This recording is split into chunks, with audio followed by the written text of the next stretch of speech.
Hello everyone, welcome back to the channel. In this video, I'm going to walk you through this step-by-step guide on how to cancel Robinhood transfer. So here's a simple workaround for that. So for you to be able to cancel your Robinhood transfer, open the app, then log into your account. Then after that, tap the account, which is the person's icon at the top. Then click transfer.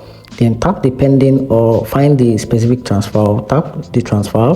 If you see cancel transfer, tap it to confirm it. And if there is no cancel button, tap the account settings, then click help, then from there click message support, then paste in your cancellation message.